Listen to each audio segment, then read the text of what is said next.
selline madala kvaliteediga video, siis ma leidsin selle madala kvaliteedi nupu üles YouCut editorist. YouCut editoriga on see ka, et kui sa võtad neti välja telefonile, siis ta ei viska neid reklaame sulle ka näkku. Et paned editamise ajaks, paned offline selle telefoni ja siis ta ei viska neid reklaame sulle. Et seda on avastanud. Ja no proovin, et see video hiljem siis keeran kvaliteedi maha ja siis teile ta ilmub siukse madala kvaliteediga, sest siis ta laeb kiiremini üles enne seda. Siuke eksperiment. Ja millest ma tahtsin rääkida näiteks spordivõidudesse. Et see ületavalt tähtis, no mõnikord nagu kripeldab, ei leia üles, ei ole hea tuju, millest nagu see asi on. Et ei ole spordis piisavalt võidnud. Ja seda raske on leida, et see ei tule selle peale, et ei pea tähtsaks võib-olla seda treeningut või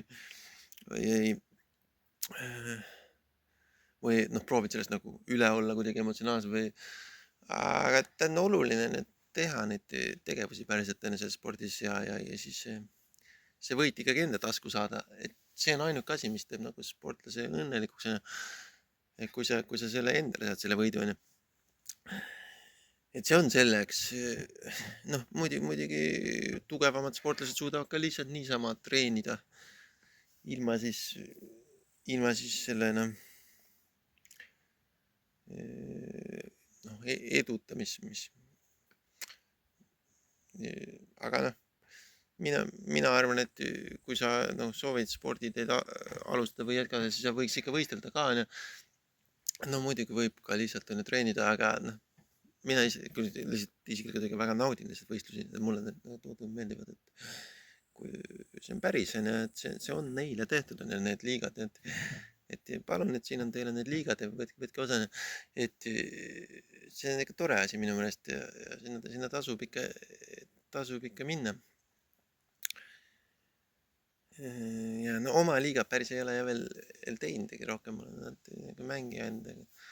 Miks mitte lastele teha ka mingi tore, ühe korra tegelikult isegi tegi mingi võrkpalliliiga neile, kus mingi sendid olid auhinnaks, kui nad olid hästi väiksed, siis toast mängisime mingi üle nööri, mingi võrkpalli mingi hästi väikses toas ja siis auhinnaks oli mingi sendid, millest läksime siis pulgaga möös.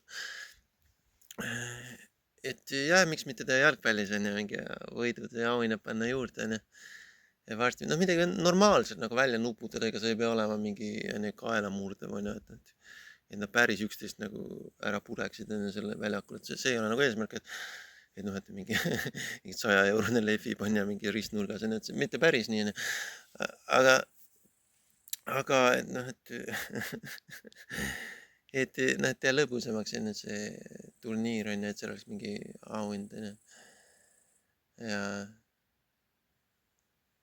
no vaatame, kuidas õnnestub see video kvaliteet siis maha keerata, et ta laeks ikka normaalselt selle üles, et ma ei viitsi see.